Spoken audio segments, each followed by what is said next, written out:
သာသနာတော်နေ့2565နှစ်မြန်မာတက္ကရာ1383ခုနှစ်ခရစ်နှစ်16ရက်12လ2021ကြာသပတေးနေ့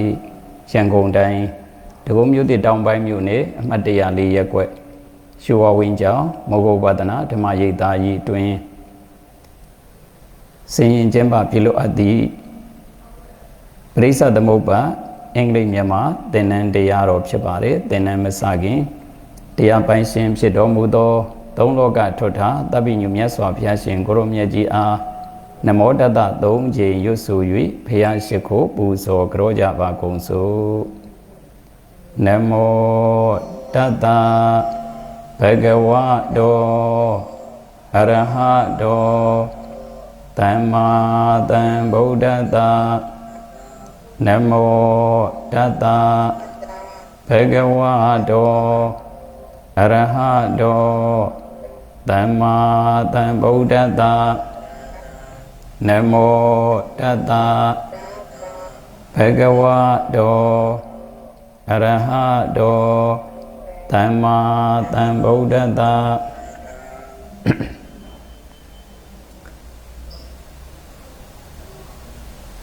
Today, what I'm going to talk about is dependent origination, Padija Smopada.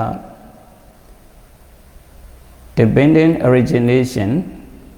Padija Smopada. When we study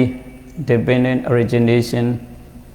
we have to understand 12 factors. Among the 12 factors, today,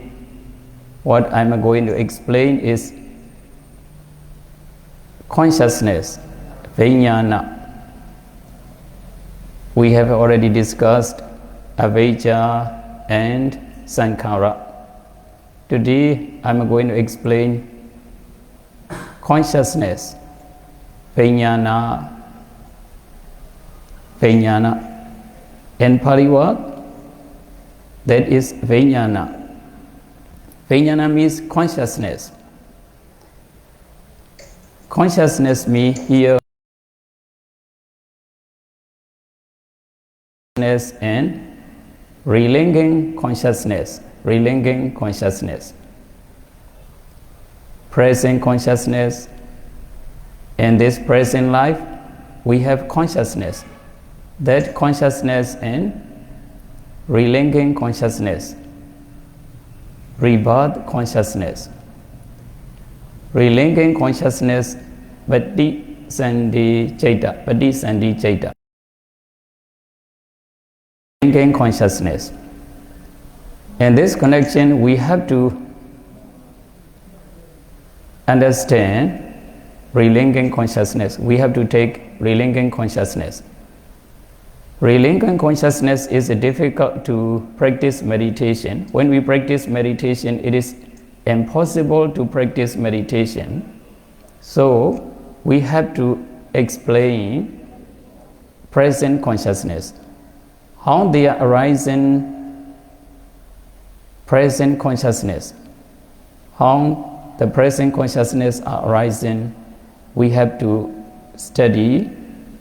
by way of dependent origination, Padija Smopada. How these consciousness are arising according to the dependent origination, Padija Smopada, Mogusaro's method based on Buddha's teaching. Mogusaro's method is based on Buddha's teaching, that is Buddha's teaching, not Mogusaro's teaching. Actually, Buddha's teaching. Based on Buddha's teaching, Mogusaro's has given Dhamma talk on dependent origination because of Mogusaro's method, because of Mogusaro's masterpiece, because of Mogusaro's great compassion, talking about dependent origination, most of Myanmar people, our people understand when we talk about dependent origination, when we see a diagram of dependent origination, this is Mogul diagram. This is Mogul circle. We understand automatically because of Mogul Sero's great compassion. Dependent origination is Mogul Sero's Dhamma. Our people understand, majority of our people understand dependent origination is Mogul Sero's Dhamma, Mogul Sero's doctrine, Mogul Sero's teaching. Our people understand so. Actually, that is not like that. Mogul Sero's teaching, not Mogul Sero's Dhamma. This is Buddha's teaching, Buddha's Dhamma. Because of Mogul Sero's great compassion, Mogul Sero's teaching method, dependent origination is really popular in this country. Many people know this is Mogul Sero's teaching. Actually, this is Buddha's teaching. We have to understand. When we study dependent origination, Padejasmopada, we have to study 12 factors at first. Among the 12 factors, Avijja, Sankhara, we had already finished. And basically, today I'm going to discuss consciousness, Vijnana, consciousness. Consciousness, Vijnana, consciousness means present consciousness. We have to explain present consciousness, not relinquishing consciousness. Present consciousness, how they are arising present moment, how they arise in present moment according to the dependent origination, Padejasmopada. According to the dependent origination, dependent on the I and forms, dependent on the I and forms, there arises I consciousness. Dependent on the I and forms, there arises I consciousness. There arises I consciousness.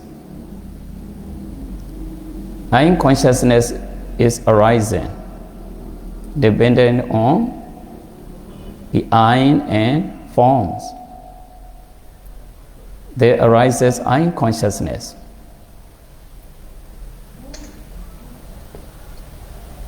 Actually, I consciousness is arising in us.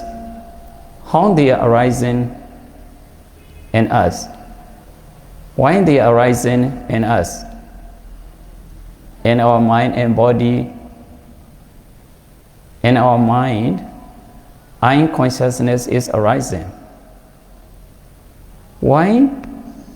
this I consciousness arising in our mind, in our body? According to dependent origination, I consciousness is arising dependent on the I and forms. I consciousness arises. Without I and form, we may have no I consciousness. I and forms are causes. I consciousness is effect, cause and effect. Depending on cause, originate effect. Depending on cause, originate effect, cause and effect. That is called Padejasmopada. Padejasmopada means cause and effect only. Cause and effect only. I and forms are causes. I consciousness is effect, cause and effect. Depending on cause, originate effect. Depending on cause, originate effect. Dependent origination, cause and effect only.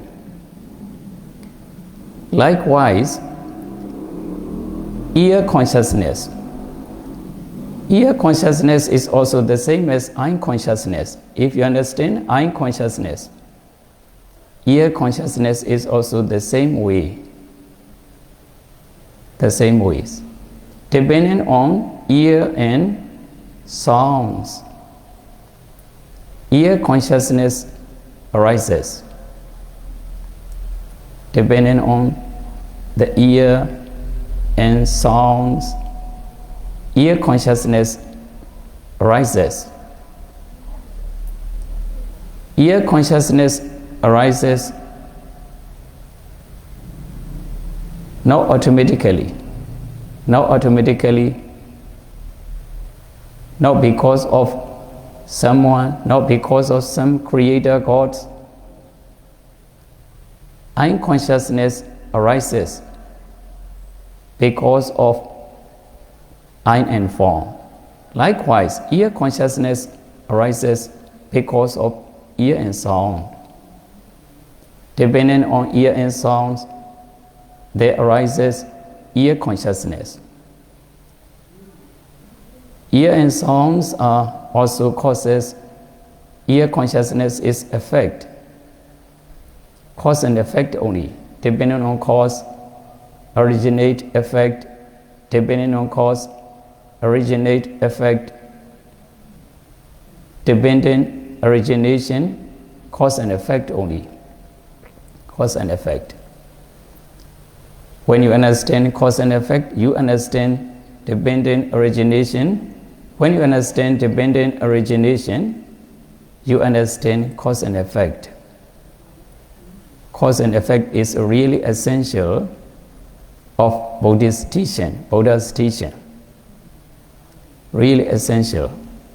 Without understanding cause and effect, you can attain realization of Nibbana in this very life. To attain realization of Nibbana in this very life, we have to try to understand cause and effect. According to the Mogusaro's method or any other methods, whatever method you practice meditation, you have to understand cause and effect. If you understand cause and effect, you understand dependent origination. If you understand dependent origination, you understand the Four Noble Truths. You understand the Four Noble Truths. When you understand the Four Noble Truths, you can attain realization of Nibbana in this very life. To attain realization of Nibbana in this very life, we have to study dependent origination. This is really essential. So, in this connection, we have to understand consciousness, eye consciousness, ear consciousness, nose consciousness. Nose consciousness is also the same way of ear consciousness, depending on nose and odor, nose and smell, odors. Depending on nose and odor, there arises nose consciousness. Nose consciousness is effect. Nose and odors are causes. Cause and effect only. Depending on cause, originate effect. Depending on cause, originate effect. Dependent origination means cause and effect only. Depending on nose and odor, there arises nose consciousness. Depending on tongue and tangibles, tangible things. Depending on tongue and tangible things, there arises tongue consciousness. Tongue consciousness is effect. Tongue and tangible things, they are causes. In this connection, cause and effect only.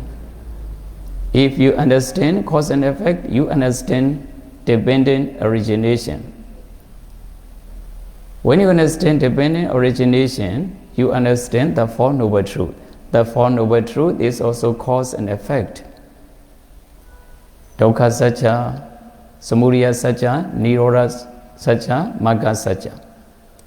The noble truth of suffering, the noble truth of the cause of suffering, the noble truth of cessation of suffering, the noble truth of the way leading to the cessation of suffering. The noble truth of suffering, that is suffering. Suffering is effect. The noble truth of the cause of suffering is cause. The noble truth of cessation of suffering is effect. The noble truth of the way leading to the cessation of suffering is cause. Bad effect, bad cause, good effect, good cause, effect and cause and effect only. The Four Noble Truths is also cause and effect. When you understand cause and effect, you understand the Four Noble Truths. The Four Noble Truths. So, the Four Noble Truths and dependent originations are relating each other. When you practice meditation, when you understand dependent origination, you understand the Four Noble Truths. When you understand the Four Noble Truths, you understand dependent origination. Dependent origination. They are different, name only difference. Different names. Essence is the same.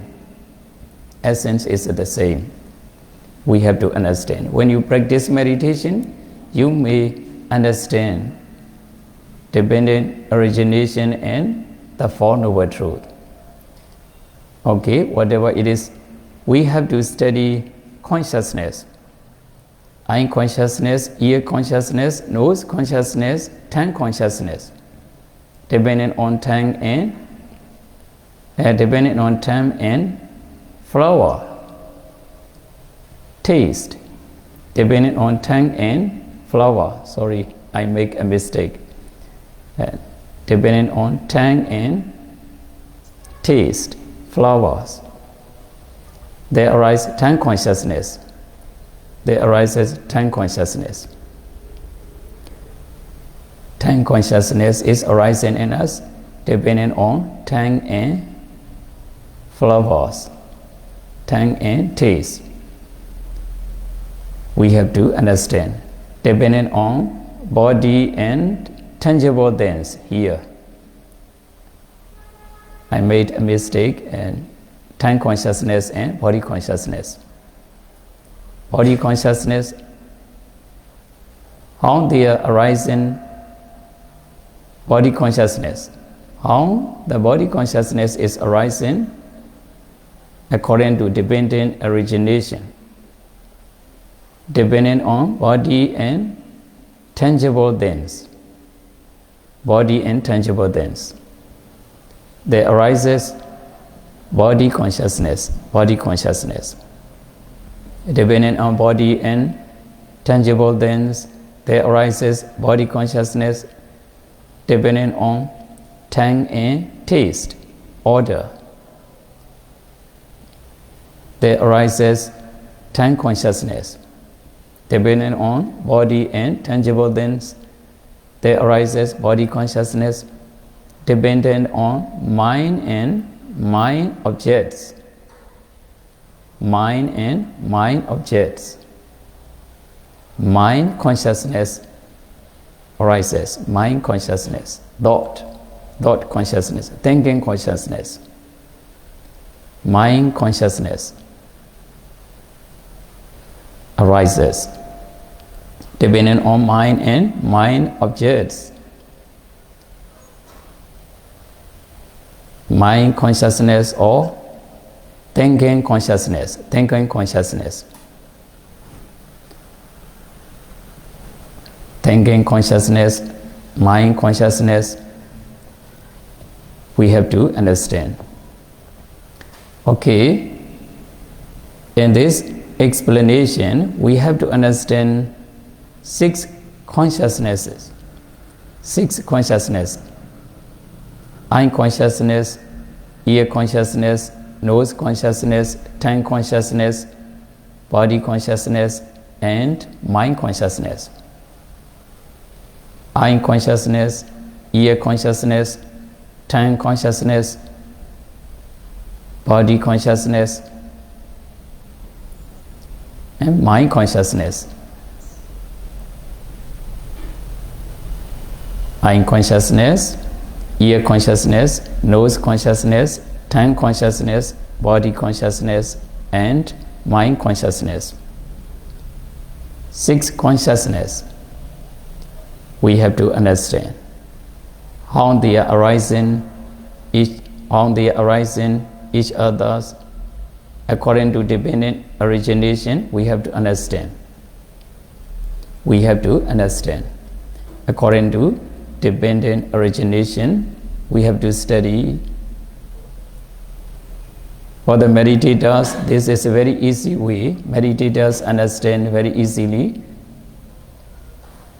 They used to practice meditation. They used to listen Dhamma talk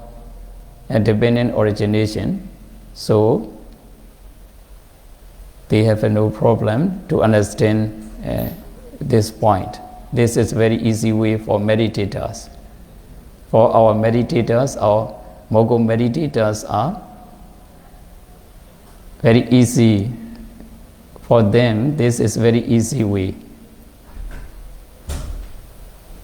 မျက်စိနဲ့အစင်းနဲ့တိုက်တဲ့အခါမှာမြင်စိတ်ပေါ်တယ်မျက်စိနဲ့အစင်းနဲ့တိုက်တဲ့အခါမှာမြင်စိတ်ပေါ်တယ် Depending on eye and forms, there arises eye consciousness. Depending on the eye and forms, မျက်စိနဲ့အစင်းနဲ့တိုက်တဲ့အခါမှာမြင်စိတ်ပေါ်တယ် eye consciousness. မြင်စိတ်ပေါ်တယ်မျက်စိနဲ့အစင်းနဲ့တိုက်လို့မြင်စိတ်ပေါ်တယ်မြင်စိတ်ကအကျိုးတရားမျက်စိနဲ့အစင်းကအကြောင်းတရားနဲ့အကျိုးတရားပဲအကြောင်းတရားဆိုတော့ဒါအကြောင်းတရားနဲ့အကျိုးတရားဆိုတော့ပရိစ္ဆသမုပ္ပါတရားတွေပေါ့အကြောင်းအကျိုးတွေပရိစ္ဆသမုပ္ပါတရားတွေအကြောင်းအကျိုးတရားတွေဒီလိုနားလည်ရမယ်အဲ့တော့မျက်စိနဲ့အစင်းဒီဟူသောအကြောင်းမြင်စိတ်လို့ခေါ်တဲ့အကျိုးတရားဖြစ်တယ်မျက်စိနဲ့အစင်းဒီဟူသောအကြောင်းမြင်စိတ်လို့ခေါ်တဲ့အကျိုးတရားဖြစ်ပေါ်လာတယ်မြင်စိတ်လို့ခေါ်တဲ့အကျိုးတရားဖြစ်ပေါ်လာတာဒီတစ်စုံတစ်ယောက်ကဖန်ဆင်းလို့ဖြစ်ပေါ်လာတာလည်းမဟုတ်ဘူးသူ့အကြောင်းနဲ့သူ့အကျိုးပဲမျက်စိနဲ့အစင်းတိုက်လို့မျက်စိနဲ့အစင်းသာမတိုက်ဘူးဆိုလို့ရှိရင်မြင်စိတ်ဖြစ်ပေါ်လာเสียအကြောင်းမရှိဘူးဒီမြင်စိတ်ကလေးဟာဘယ်နှမ်းမှရှိနေတာလဲဒီမြင်စိတ်ကလေးဟာအမြဲတမ်းရှိနေတာလားမိမိရဲ့တန်တမ်းမှာဒီမြင်စိတ်ကလေးကအမြဲတမ်းရှိနေသလားဆိုတော့မဟုတ်ဘူးအမြဲတမ်းလည်းမရှိဘူးမျက်စိရဲ့အစင်းရဲ့တိုက်တဲ့အချိန်ကျမှပေါ်လာတာဒီမြင်စိတ်ကလေးဟာအမြဲတမ်းရှိနေတာလည်းမဟုတ်ဘူးမျက်စိနဲ့အစင်းနဲ့တိုက်တဲ့ချိန်ကလေးပဲသူပေါ်လာတာအကြောင်းတိုက်ဆိုင်မှပေါ်လာတာမတိုက်ဆိုင်ရင်သူမပေါ်ဘူးမြင်စိတ်ကလေးဟာအမြဲတမ်းရှိနေတာလည်းမဟုတ်ဘူးအဲ့တော့စိတ်တွေဘလို့ဖြစ်တယ်လေအာယုန်နဲ့ဓဝါရနဲ့တိုက်လို့ဆိုတာဒီနေရာမှာအထူးပြောเสียမလိုတော့ဘူးအဲ့တော့အာယုန်နဲ့ဓဝါရနဲ့ဒါတိုက်တာမျက်စိလို့ခေါ်တဲ့စက္ကုဓဝါရမှာအစင်းလို့ခေါ်တဲ့အာယုန်လာတိုက်လိုက်တယ်မျက်စိလို့ခေါ်တဲ့စက္ကုဓဝါရမှာမျက်စိပေါက်စက္ကုဓဝါရလို့ခေါ်တဲ့မျက်စိတကားပေါက်မှာဟိုဘက်အစင်းလို့ခေါ်တဲ့အာယုန်ကလာတိုက်တာအဲ့ဒီလိုအစင်းလို့ခေါ်တဲ့အာယုန်လာတိုက်လိုက်တဲ့အခါမှာမြင်စိတ်လို့ခေါ်တဲ့စိတ်ကလေးပေါ်လာတာဒီစိတ်ကလေးပေါ်လာတာဟာမိုးဘော်ကကြာလာတာလည်းမဟုတ်ဘူးပြမကြီးကဖန်ဆင်းလို့ပေါ်လာတာလည်းမဟုတ်ဘူးတရားမင်းကဖန်ဆင်းလို့ပေါ်လာတာလည်းမဟုတ်ဘူးထာဝရဘုရားကဖန်ဆင်းလို့ပေါ်လာတာလည်းမဟုတ်ဘူးမျက်စိရဲ့အစင်းရဲ့တိုက်လို့အာယုန်နဲ့ဓဝါရနဲ့တိုက်လို့ဒီစိတ်တွေပေါ်တယ်စိတ်တွေဘလို့ပေါ်တယ်လဲအာယုန်နဲ့ဓဝါရနဲ့တိုက်လို့ပေါ်တယ်ဆိုတဲ့အဖြေဟာပရိစ္ဆသမုပ္ပါတရားကိုလေ့လာသင်ယူနေကြတဲ့ယောဂီသူတော်စင်တွေအတွက်တော့ very easy way ပဲပြောရမှာပေါ့စိတ်တွေဘလို့ဖြစ်လာတယ်လဲစိတ်တွေဖြစ်ပေါ်လာပုံကိုရှင်းပြပေးပါစိတ်တွေဘာကြောင့်ဖြစ်လာတယ်လဲမြင်စိတ်ဘာကြောင့်ဖြစ်တယ်လဲမေးရင်ဒါလွယ်လွယ်ကူကူနဲ့ဖြေလို့ရပါတယ်မြင်စိတ်တွေဆိုတာဘယ်သူကမှဖန်ဆင်းလို့မရဘူးဘယ်သူကမှအုံဖွားဆိုပြီးတော့လှုပ်လို့ပေါ်လာတာလည်းမဟုတ်ဘူးတစုံတစ်ယောက်ကဖန်ဆင်းလို့ပေါ်လာတာမဟုတ်ဘူးအကြောင်းတိုက်ဆိုင်လို့ပေါ်လာတာသူ့အကြောင်းနဲ့သူ့အကျိုးပဲအကြောင်းအကျိုးတွေပဲပရိစ္ဆသမုပ္ပါတရားတွေပဲဆိုတာလေနားလေသဘောပေါက်သွားနိုင်ပါတယ် အဲ့တော့မျက်စိနဲ့အစင်းနဲ့တိုက်တဲ့အခါမြင်စိတ်ပေါ်အဲ့တော့မြင်စိတ်ပဲမှာပေါ်မျက်စိမှာပေါ်ဒီလိုဖြစ်သွားတာအဲ့တော့မြင်စိတ်ပဲမှာပြည့်မျက်စိမှာပြည့်အဲ့တော့ဒီလိုလေးတွေသူ့ရဲ့ဆိုရိုးလေးတွေအတိုင်းယောဂီသူတော်စင်တွေဟာအားလုံးနားလည်ပြီးသားသဘောပေါက်ပြီးသားဖြစ်ပါတယ်မြင်စိတ်ပေါ်တယ်ဆိုတာအကြောင်းနဲ့အကျိုးပရိစ္ဆသမုပ္ပါတရားတွေပဲဆိုတာလည်းပဲနားလည်သဘောပေါက်ပြီးသားတွေဖြစ်ပါတယ်အဲ့တော့မြင်စိတ်ကလေးပေါ်ဖို့ရအတွက်မျက်စိရဲ့အစင်းရဲ့ဒီနှစ်ခုတိုက်တယ်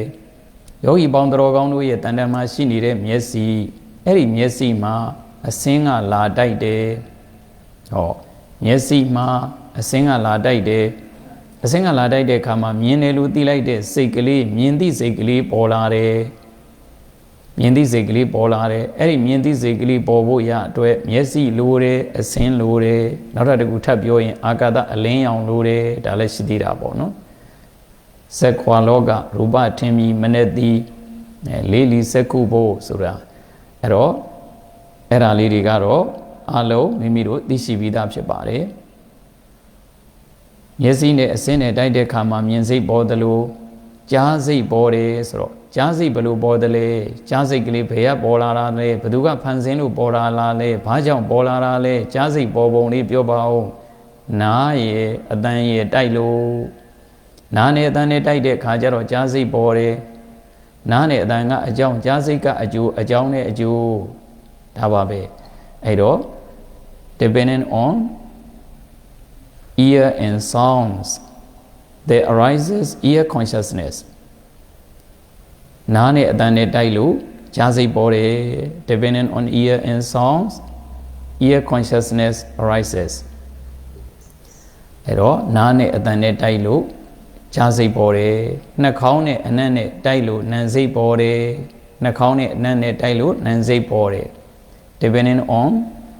nose and smell or odors there arises nose consciousness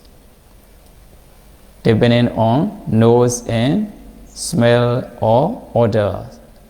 there arises nose consciousness နှာခေါင်းနဲ့အနံ့နဲ့တိုက်တော့နံစိတ်ပေါ်တယ်ဒါပါပဲနံစိတ်ပေါ်တယ်နှာခေါင်းနဲ့အနံ့ကအကြောင်းနံစိတ်ကအကျိုးအကြောင်းနဲ့အကျိုးအကြောင်းနဲ့အကျိုးဆက်ဆက်ဟောတာဘာတရားပရိစ္ဆသမုပ္ပါတရားဒါလေးတွေရှင်းပြီးသားဖြစ်ပါတယ်အဲ့တော့နှာခေါင်းနဲ့အနံ့နဲ့တိုက်တဲ့ခါမှာနံစိတ်ပေါ်သလိုရှာနဲ့အရသာနဲ့တိုက်တော့စားစိတ်ပေါ်တယ် depending on tongue and taste flowers depending on tongue and taste there arises tongue consciousness အဲ့တော့စားစိတ်တွေပေါ်တယ်ရှာနဲ့အရသာနဲ့တိုက်လို့စားစိတ်ပေါ်တာအလိုလိုမပေါ်ဘူးဆိုတာအကြောင်းအကျိုးတွေပါပဲအဲ့တော့အကြောင်းမရှိဘဲနဲ့အကျိုးမရှိဘူးအကြောင်းရှိလို့အကျိုးရှိတာမီးမရှိဘဲနဲ့မီးကိုမထွက်ဘူးမီးကိုထွက်လာတာမီးရှိလို့ဖြစ်ပါတယ်အကြောင်းအကျိုးတွေဖြစ်ပါတယ်ကိုယ်နဲ့တွေးထီစရာအာယုံနဲ့တိုက်တော့ယာနာကောင်းစိတ်တွေပေါ်ပါတယ်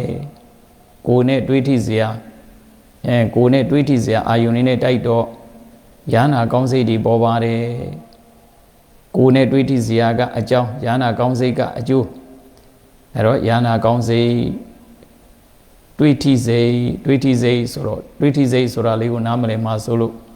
ဒီဆိုတော့ရှင်အကမဟာပဏိတမဟုတ်ဆရာတော်ဘုရားရဲ့ယာနာကောင်းစိတ်ယာစိတ်ဒီနာစိတ်ဒီကောင်းစိတ်ဒီ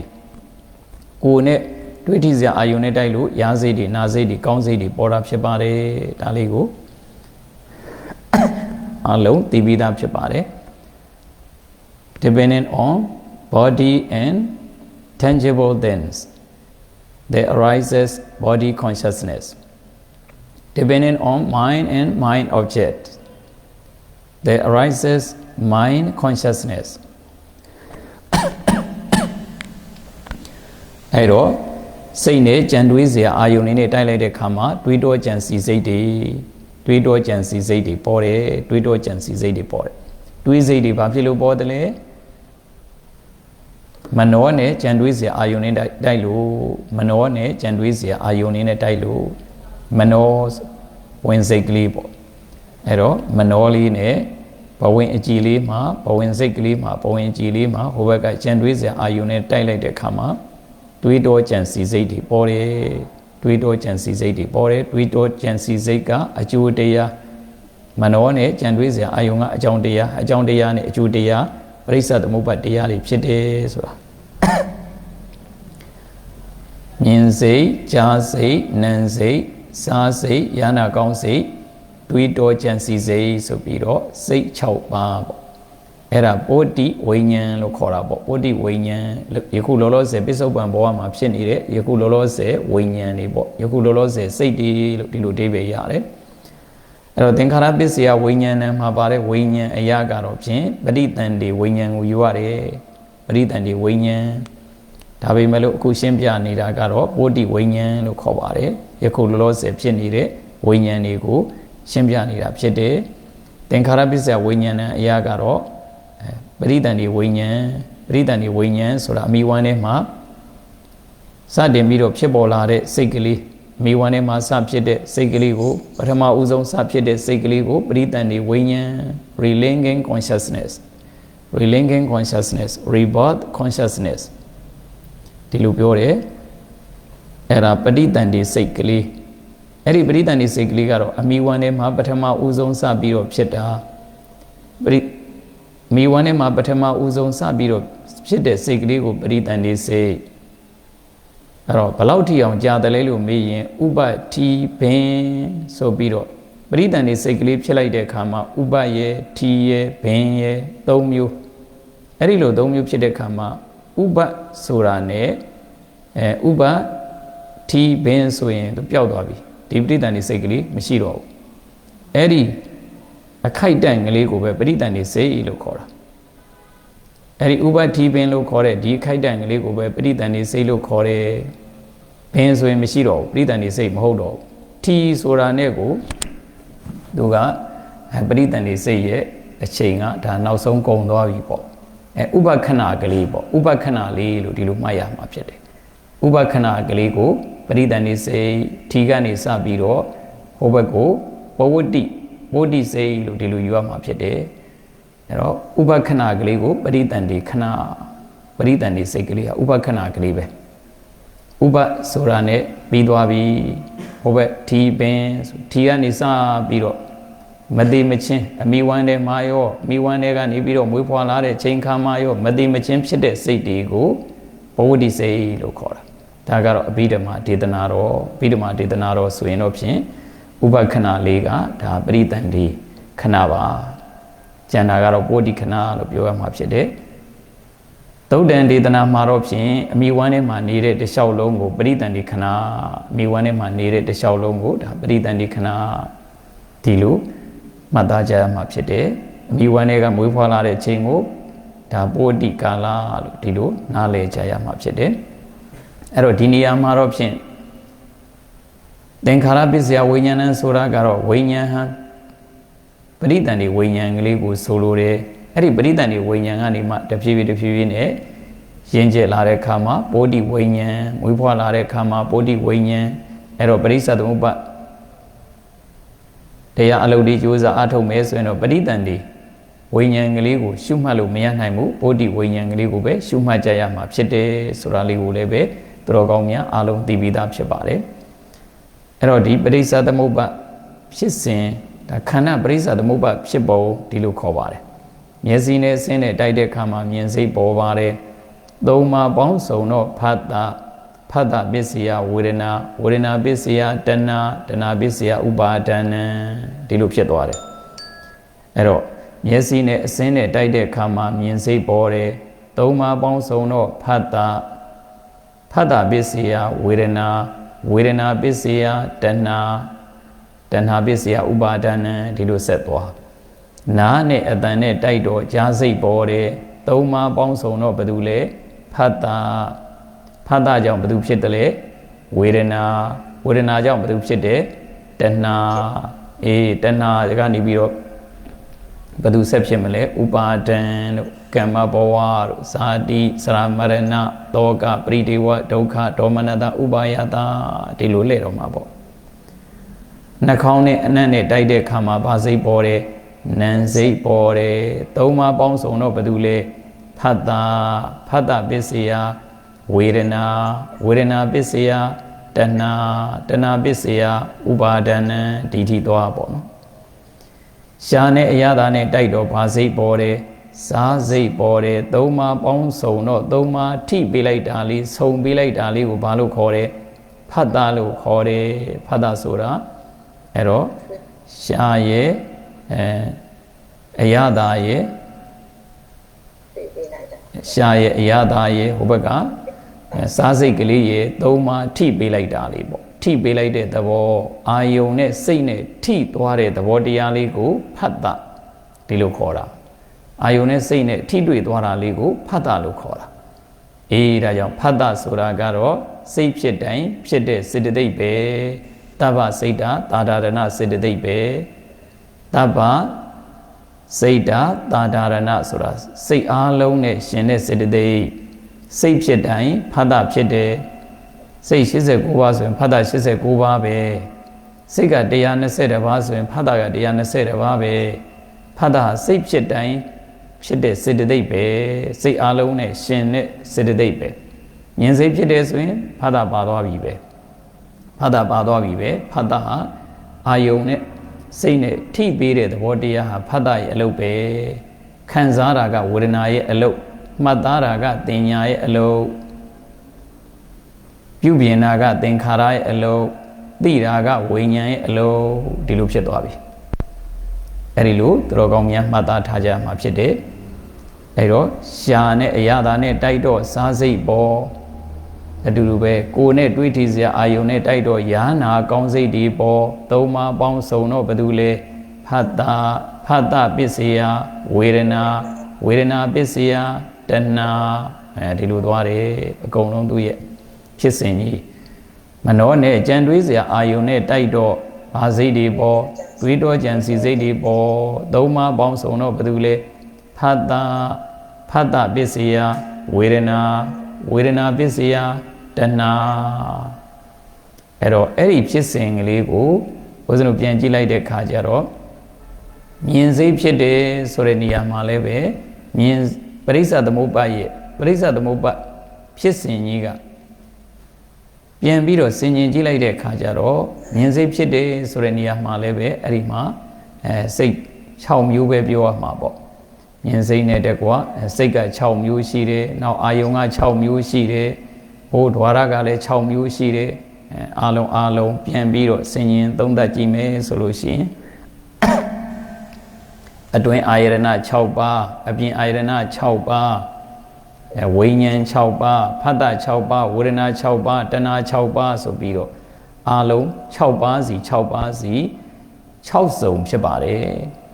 6ပါးစီ6ပါးစီ6စုံအဲ့တော့66လီ36အဲ့ဒီ66လီ36သုတ်တံကိုဆဆက်က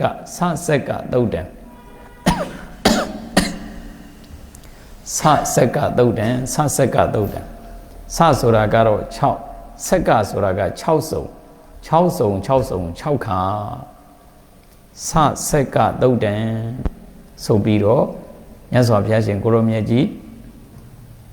ဟောကြားထားတဲ့သုတ်တံရှိပါတယ်ဆဆက်ကသုတ်တံဆိုတာဥပရိပန္နာတမေဇိဥပရိပန္နာတမေဇိမပန္နာတလားဥပရိပန္နာတလားပန္နာတမှာဖြစ်ပါတယ်မေဇိမနိကေထဲမှာမြတ်စွာဘုရားရှင်ကိုရောမြတ်ကြီးဟောကြားထားတဲ့သုတ်တံဖြစ်ပါတယ်ဆဆက်ကသုတ်တံတဲ့66လီ36သုတ်တံဖြစ်ပါတယ်အဲဒီသုတ်တံဒေသနာကတကယ်တရားအလုပ်တွေကိုကြိုးစားပြီးတော့အားထုတ်ကြမယ်ယောဂီသူတော်စင်တွေအတွက်မဖြစ်မနေကိုလေ့လာသင့်တဲ့သုတ်တံဖြစ်တယ်ဆဆက်ကသုတ်တံဆိုတာအလွန်အင်မတန်မှအရေးကြီးတယ်အဲ့ဒီသုတ်တံကိုလေ့လာထားမယ်ဆိုရင်တရားအလုပ်အားထုတ်ကြမယ်ယောဂီသူတော်စင်တွေအတွက်အလွန်အင်မတန်မှကိုတန်ဖိုးကြီးမားတဲ့သုတ်တံကြီးဖြစ်ပါတယ်အလွန်တန်ဖိုးကြီးမားတဲ့သုတ်တံကြီးအဲ့ဒီသုတ်တံကြီးကိုယောဂီသူတော်စင်တွေကဒါနားလည်အောင်ကြိုးစားထားကြမှာဖြစ်ပါတယ်ယောဂီသူတော်စင်တွေနားလည်အောင်ကြိုးစားထားမယ်ဆိုရင်အဲ့ဒီသုတ်တံကြီးဟာတရားအားထုတ်ပုံအားထုတ်နည်းနဲ့ပတ်သက်ပြီးတော့အလွန်အင်မတန်မှမှတ်သားစရာကောင်းတဲ့သုတ်တံကြီးတစ်ခုဖြစ်ပါတယ်တရားအားထုတ်ပုံအားထုတ်နည်းနဲ့ပတ်သက်ပြီးတော့ဒါပရိစ္ဆသမုပ္ပါတရားနဲ့ပတ်သက်လို့လည်းပဲအလွန်အင်မတန်မှကို ဒါမှတ်သားစရာကောင်းတဲ့သုတ်တန်ကြီးဖြစ်တယ်အဲ့ဒီဆာဆက်ကသုတ်တန်ဆိုတာကတော့ဥပရိပန္နတပါဠိတော်ဥပရိပန္နတပါဠိတော်မှာပါတဲ့သုတ်တန်ပန္နတထဲမှာဥပရိပန္နတမေဇိမနိကေဥပရိပန္နတပါဠိတော်မှာမြတ်စွာဘုရားရှင်ကိုရောမြတ်ကြီးဟောကြားထားတဲ့သုတ်တန်ဖြစ်တယ်အဲ့ဒီဆာဆက်ကသုတ်တန်ဒေသနာတော်ကိုမြတ်စွာဘုရားရှင်ကိုရောမြတ်ကြီးဟောကြားတော်မူစဉ်အခါတုန်းကလည်းပဲယဟန္တာတွေကြီးပဲဖြစ်ကြတာအပါ60ဘုရားရှင်ကိုရောမြတ်ကြီးဟောကြားတော်မူခဲ့တဲ့အခါအဲ့ဒီသုတ်တန်ကိုဟောလိုက်တဲ့အခါမှာယဟန္တာကြီးပဲဖြစ်တာကိုအပါ60သောတာပန်တွေကအများကြီးတဂရဂန်တွေအများကြီးအနာဂန်တွေအများကြီးယဟန္တာကြီးပဲအပါ60ဖြစ်တဲ့အဲ့ဒီကနေပြီးတော့အရှင်သာရိပုတ္တရာမထေရမြတ်ကြီးတို့ဟောပြန်တော့လည်းပဲယဟန္တာကြီးပဲဖြစ်တာအပါ60တဲ့အရှင်မောဂလန်မထေရမြတ်ကြီးတို့ဟောပြန်တော့လည်းပဲယဟန္တာကြီးပဲဖြစ်တာအပါ60တဲ့အဲ့ဒီကနေပြီးတော့ဘုရားသာသနာနောက်ပိုင်းသီဟိုခေတ်ရောက်သွားတဲ့အခါမှာသီဟိုကျွန်းမှာလည်းပဲဒီဆာဆက်ကသုတ်တန်ဒေသနာတော်မြတ်ကြီးကိုဟောကြားတယ်တဲ့သီဟိုခေတ်မှာလည်းပဲမလိယဒေဝမထေရတို့ဟောကြားတော်မူခဲ့တာဆာဆက်ကသုတ်တန်ကြီးကိုဟောလိုက်တာနေရာပေါင်း60နေရာပေါင်း60ဟောတဲ့နေရာမှာတနေရာကိုယဟန္တာဖြစ်တာအပါ60အပါ60တဲ့ဒီလိုဖြစ်တယ်အဲ့ဒီလိုကိုထူးခြားတဲ့သုတ်တန်ကြီးနောက်ထပ်လည်းဒီပြင်ဆရာတော်တွေဟောလို့အများကြီးပဲအိုးယဟန္တာတွေအများကြီးဖြစ်တာတွေလည်းပဲအများကြီးရှိသေးတယ်အတူရဲ့ထူးခြားချက်ကလေးကများသောအားဖြင့်တော့ယဟန္တာကြီးပဲဖြစ်တာအပါ60နဲ့ဒီလိုသွားတာမလိယဒေဝမထေရဟောတာကတော့နေရာပေါင်း60လောက်ရှိတယ်အဲ့ဒီနေရာပေါင်း60မှာကိုကတနေရာမှာယဟန္တာကြီးပဲပါ60လောက်ဖြစ်တယ်အဲ့တော့ဆာဆက်ကသုတ်တန်ဒေသနာတော်မြတ်ကြီးဟာအလွန်အင်မတန်မှအံ့ဩစရာကောင်းတယ်ဒီသုတ်တန်ကို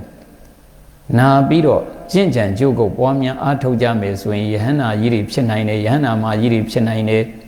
မျက်စိရဲ့အစင်းရဲ့တိုက်တဲ့ခါမှာမြင်စိတ်ကလေးပေါ်တယ်အဲ့ဒီမြင်စိတ်ကလေးပေါ်တဲ့ခါမှာမြင်စိတ်ကလေးကိုတတိထားဝရိယစိုက်ပြီးတော့မှတ်မယ်ဆိုရင်မြင်စိတ်ဒီလိုလေးမှတ်ပေးအဲ့ဒီလိုမှတ်ပေးမယ်ဆိုလို့ရှိရင်မြင်စိတ်ကလေးကဖြစ်ပြီးတော့ပျက်စီးနေတာပဲ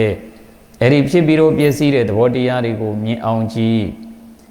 ဖြစ်ပြီးတော့ပျက်စီးနေတဲ့သဘောတရားကိုမြင်အောင်ကြည့်လို့အဖြစ်သဘောနဲ့အပျက်သဘောကိုမြင်ပြီးဆိုရင်ဖြစ်ပြီးပြတာကဒုက္ခသစ္စာမြင်တဲ့ဉာဏ်ကမေဃသစ္စာသီရာကသမုဒိယသစ္စာနောင်ခန္ဓာမလာတာကនិရောဓသစ္စာလို့မြင်စိတ်ကလေးကိုမှတ်ရင်းနဲ့និရောဓသစ္စာစိုက်သွားနိုင်တယ်နာနဲ့အတန်နဲ့တိုက်တော့ကြားစိတ်ပေါ်တယ်အဲ့ဒီကြားစိတ်ကလေးပေါ်ရင်လည်းကြားစိတ်လို့မှတ်ပြရမှာဘလောက်ပဲစူတဲ့အတန်ပဲဖြစ်မှတ်နိုင်အောင်ကြိုးစားမယ်ငါတရားအထုတ်နေတာပဲကြည်စမ်းငါ့ကိုစူးစူးညံ့ညံ့နေနဲ့နှောက်ယှက်နေတာပဲဆိုတာဒါတရားအာမထုတ်တတ်သေးလို့ဝိပဿနာတရားအလုပ်တွေအာမထုတ်တတ်သေးတဲ့အခါကျတော့အတန်ဒီစူရင်မကျေနပ်ကြဘူးအတန်ဒီစူရင်တရားမမှတ်တတ်ကြဘူးအမှန်ကတော့စူရင်လည်းစူတဲ့အတန်ကိုမှတ်နိုင်အောင်အလေးကျင့်လုပ်ထားမှာတမာဒီသမားကတော့အတန်ကိုမကြိုက်ဘူးတမာဒီစထူထောင်တဲ့ပုဂ္ဂိုလ်တွေကတော့အတန်ကြားရင်နှောင့်ယှက်ဖြစ်တယ်ဝိပဿနာတရားလုပ်တွေကိုကြိုးစားပြီးတော့အားထုတ်ထားတဲ့ယောဂီသူတော်စင်တွေကြတော့ကြားစိတ်ပေါ်တာနဲ့မှတ်ပြီးသားနံစိတ်ပေါ်တာနဲ့မှတ်ပြီးသားစားစိတ်ပေါ်တာနဲ့မှတ်ပြီးသားရားစိတ်ပေါ်တာနဲ့မှတ်ပြီးသားနာစိတ်ပေါ်တာနဲ့မှတ်ပြီးသားကောင်းစိတ်ပေါ်တာနဲ့မှတ်ပြီးသားတွေးစိတ်ပေါ်တာနဲ့မှတ်ပြီးသားဝိပဿနာသမားဒီလိုဖြစ်သွားတာဝိပဿနာအပါဝသွားပြီဝိပဿနာအလုပ်တွေကိုအားထုတ်တာအလွန်အင်မတန်မှကိုဝိပဿနာကိုကျွမ်းကျင်ခြင်းအားထုတ်တတ်ပြီဆိုရင်ပေါ်တာနဲ့မှတ်ပြီးသားပဲပေါ်လာတာဒီရှုမှတ်ဖို့ရာအတွက်ပေါ်လာတာအရှုခံအနေနဲ့ပေါ်လာတဲ့အာယုံကိုကျေစုတင်ရမှာမြင်စိတ်ပေါ်ရင်လည်းပဲမြင်စိတ်ကိုကျေစုတင်ရမှာမြင်စိတ်ကိုမှတ်ရင်နိဗ္ဗာန်ရောက်သွားနိုင်တယ်ကြားစိတ်ပေါ်ရင်လည်းပဲအတူတူပဲကြားစိတ်ကိုကျေစုတင်ရမှာသူ့ကိုနှလုံးသွင်းတာနဲ့နိဗ္ဗာန်ရောက်နိုင်တယ်နံစိတ်စားစိတ်ရားစိတ်ပေါ်ရင်လည်းမှတ်နာစိတ်ပေါ်ရင်လည်းမှတ်ကောင်းစိတ်ပေါ်ရင်လည်းမှတ်အဲ့ဒီလိုရှုမှတ်ပွားများအားထုတ်မယ်ဆိုရင်ဒီစိတ်တွေကိုမှတ်ရင်းနဲ့နိဗ္ဗာန်ရောက်သွားနိုင်တယ်လို့ဟောတဲ့သုတ်တံဆဆက်ကသုတ်တံဖြစ်တယ်ဆဆက်ကသုတ်တံအဲ့ဒီသုတ်တံကလေးကိုဟောကြားတဲ့အခါမှာနာကတရားနာဉာဏ်ကပါလဲတာလေ khana le nyanga khana le bidan like the kama Tayar na bida ne naga Tayar na nyanga khana le soro yahana ri ba 60 ဖြစ်တာအခုယောဂီတော်စင်တရားနာနေတာကတော့နာကတရားနာဉာဏ်ကဘယ်လှဲ့တယ်ဘယ်လှဲ့မှမသိတော့ဘူးလားဉာဏ်ကခန္ဓာလှဲ့လိုက်ရင်ကတော့သူကယဟန္တာတွေဖြစ်ကုန်မှာနော်အဲ့တော့ယဟန္တာတွေဖြစ်ကုန်တော့မှအဲ့ဒီလိုဘုရားလက်ထက်ကတော့ပါရမီဓာတ်ခံတွေကလည်းကောင်းတော့နာကတရားနာဉာဏ်ကခန္ဓာလှဲ့တရားဝဲပြီးတာနဲ့ယဟန္တာပါ60ဖြစ်ယဟန္တာပါ60ဖြစ်ဟိုတော့ဦးဇင်းများနေ့စဉ်ဟောနေတာတဘာမှကိုမဖြစ်ဘူးဖြစ်နေတယ်နော်အဲ့တော့ဒါကတော့ဖြင့်ဖရာလက်ထက်ကတော့ပါရမီရှင်တွေပါရမီပြည့်ပြီးသားပုဂ္ဂိုလ်တွေဆိုတော့ပါရမီဓာတ်ခံတွေကလည်းအားကောင်းတော့နာကတရားနာဉာဏ်ကခန္ဓာလှဲ့ဆိုတာနဲ့တရားဝဲပြီးတာနဲ့ယဟန္တာဖြစ်ကြတာအခုဟာကတော့ပါရမီကုသိုလ်တွေပါရမီဓာတ်ခံတွေအဲ့လောက်အားမကောင်းတဲ့ခါကြတော့နာကတရားနာဉာဏ်ကခန္ဓာလှဲ့ယုံနဲ့လည်းပဲတရားဓုတရားမြတ်တွေမရနိုင်သေးဘူးဆက်ပြီးတော့ကြိုးစားပြီးတော့အာထုံမှတရားရနိုင်မယ်တကယ်ကိုကြိုးစားအာထုတာတောင်မှတရားကတော်တော်နဲ့မရနိုင်ဘူးမနေ့ကိုကြိုးစားရတဲ့ခက်ဖြစ်သွားပြီကိလေသာတွေကများတယ်အဲ့တော့အာယုံ၅ပါးကာမဂုဏ်တရားတွေကအလွန်များတယ်ဒါကြောင့်